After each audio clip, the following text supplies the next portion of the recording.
naman tayo sa Isabela, mga kapatid.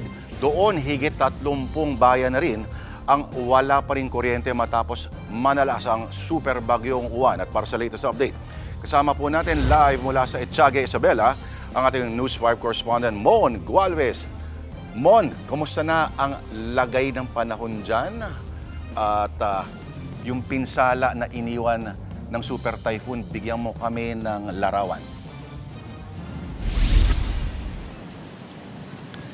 Lord, halos buong araw pa rin hinahampas ng malakas na hangin itong malaking bahagi ng Isabela. Yan ay kahit na unti-unti na nga rin gumaganda o umaaliwalas ang lagay ng panahon dito, hindi na nga rin halos umulan for today. Pero sa kabila ng pag-aliwalas ng panahon, ay kinakaharap pa rin ng marami sa mga taga-Isabela yung isang problemang malaki ng mga nasa probinsya. Dito, no, yan ay ang pagbaha at nangyayari ito kapag umaapaw yung mga ilog at creek na nakapalibot dito nga sa probinsya. Gaya na lamang sa kinatatayuan ko na Guca Bridge, no? Isa to sa mga overflow bridges dito sa bayan ng Etiague. Pero gaya na nakikita sa likod, wala.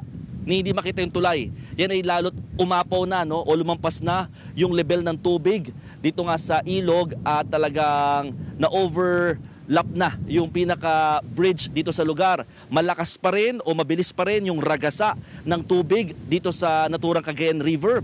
At siguro nagtataka kayo, bakit ba malakas pa rin yung ragasa ng tubig kahit hindi naman umuulan na dyan sa Isabela? Ang catch kasi dito, Lord, kapag yung binuhos naman na malakas na ulan sa mga katabing probinsya ng Isabela, gaya ng Quirino, Nueva Vizcaya, Ifugao at Aurora, dito rin ang bagsak at dumadaan nga sa Isabela, sa Cagayan River. Ilalabas naman ng sa Cagayan Province. So kapag isa pa sa mga nakadagdag din ng dahilan bakit malakas pa rin yung ragasan ng tubig ay yung pagpapakawala naman ng Magat Dam. Sa ngayon, 7 gates ang binuksan dahil nga sa dami din, no, ng volume ng tubig na ibinuhos ng super bagyong Uwan dito sa probinsya. Ang problema lang kasi, Lord, hindi ko lang makikita ninyo, yung nasa bandang dulo na mga kabahayan doon, dahil nga hindi na makita yung tulay dito, hindi matawiran, technically isolated yung mahigit 20 barangay dito sa Etiague, Isabela. Yan ay dahil yung dalawang overflow bridges, itong Gucab at saka Anufanan, talagang hindi nga madaanan ngayon. So, yung sitwasyon ng mga kababayan natin, 20 barangays yan na mahigit, 1/3 of the whole town, hindi pa ngayon ng mga authorities. Pero ang sabi naman nila, may mga naka-standby naman doon dyan, no, naka-preposition ng mga pagkain bago pa tumama itong super bagyong Uwan. At posibleng tumagal daw yan ng ilang araw pa. Pero kapag ganito katagal pa at kalakas pa talaga yung ragasan ng tubig at posibleng abutin pa ng ilang araw din bago ito humupa, mukhang mauubusan na ng supply ng pagkain doon sa mga isolated na barangay ngayon. May ginagawa naman daw na tulay dito sa Gucab. Last year to sinimulan pero mukhang matatapos pa by the first quarter of 2028. Medyo matagal pa. At saka kung mapapansin ninyo, halos aabuti na rin ng tubig, no? Sa taas nga nitong Cagayan River pag nagkataon. Dito naman sa pinaka kinatatayuan ko, Lord, nagkalat yung napakaraming mga sanga ng puno, no? Meron ditong mga, actually napakamaputik dito sa lugar. Ito yung mga inanod na dito sa pinaka parang pampang nitong Gucab Bridge, no? Nandito rin yung mga malalaking sanga ng puno Ito, pinagsama-sama na to ng mga residente dito. Ang sabi nila, ang lalaki nito, sabi nila pwede daw itong panggatong kahit papano, pero lahat yan talagang dahil sa lakas ng hangin na ibinayo, no, ng super bagyong Uwan, ganyang kalalaki din yung mga itinumban niyang mga puno dito sa mga ibang parts ng Isabela. At hindi lang yan ang pinakamalaki. Dahil ito, Lord, isang buong puno na. Yung talagang tinangay na ng alon. Dito na lang yan napunta sa bahaging ito ng Gucab Bridge. So ang sabi ng mga residente, posibleng tumagal nga raw ng 2 hanggang 3 bago humupa itong tubig at magbalik sa normal yung level ng ilog kung hindi nauulan dito sa Isabela at kung hindi na rin magpapalabas ng tubig pa muna ang Magat Dam. Balik sa iyo, Lord.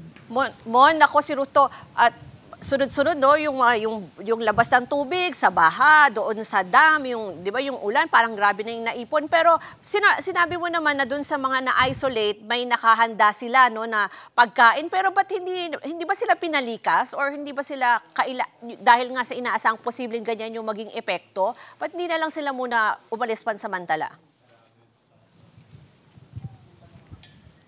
Oo, kabilang sila sa mga hinikayat dun sa preemptive evacuation, pero ang sabi kasi ng mga residente rito talaga mas pinili na nilang magstay muna sa kanilang lugar, lalo't kumbaga sila raw ay quote-unquote sanay naman sa mga ganitong klaseng kalamidad. Nakahanda yung pinaka-preposition ng mga pagkain, yan ay yung galing sa pamahalaan. Meron din doon mga supply ng pagkain, yung mga pamilyang naninirahan dito sa isolated ngayong mga barangay. Tinanong din natin, paano kung may mga medical emergency? Anong gagawin? Ang sabi naman ng local government ng Etxague, may naka-standby din daw na bangka kung sakasakali at naka-ready ambulansya dito naman sa pinaka-mainland para nga makuha yung mga ngailangang pasyente. At kung sakasakali rin doon na maipit na yung mga residente doon in terms of food supply, yung binabanggit nilang bangka ay nakahanda rin daw mag-transfer. Hindi lang nila ito ma-recommend para sa mga tatawid ng mga residente dahil nga nakita nyo, ang lakas ng ragasa pa rin ng ilog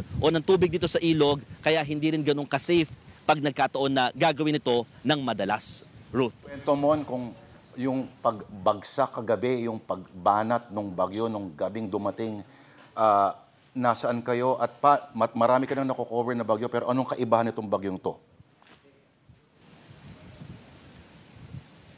Itong super bagyong Uwan, Lord, ang tagal nung malakas na pagbayo ng hangin na sinasabayan pa ng ulan. Pero kung ikukumpara siya sa mga ibang nagdaang bagyo, gaya na nun latest dito sa Isabela na bagyong Nika, magkakasunod yan, Marce, Nika, Ophel. Yung Nika ang pinakatumama naman dito sa Isabela. Yung Nika, sandali lang dumaan pero ang lapit niya sa lupa, kaya naman yung damage niya mas malaki at mas marami. Isa rin yan sa pinoproblema pa rin ngayon sa Isabela dahil bukod nga dito sa mga pagbaha at pag-apaw nga ng mga ilog, yung mga pinsala rin in terms of infrastructure damages, no? So, gaya nung sa Nika, ganun din. Ang dami din mga nasirang mga bahay, nilipad na yero, natumbang poste, mga nabuwal na puno, mga same pictures na nakikita natin. Pero ang difference talaga niya lang, kung ikukumpara sa mga ibang bagyong naranasan natin, ang tagal. Imagine from 5 p.m. nagsimula na magparamdam yung malalakas na hangin at ulan. Umabot yan hanggang 1 to 2 a.m. nakabantay tayo, nakamonitor. So imagine yung ganong tagal na duration at paghampas ng hangin at ulan. So yung damage niya malala. Pero yun nga, if you will compare it to other typhoons, hindi ganun kalakas yung sinasabi nating strength nito na humahampas sa lugar. Just lang talaga siya, matagal. Ang tagal nung ganung klaseng pagbantay dito sa bagyong ito. Super bagyong Uwan, Lord. At sana sustain din ang pag-iingat ninyo dyan ng inyong crew. Maraming salamat. Mon Gualvez, nag-uulat mula sa Etxague, Isabela.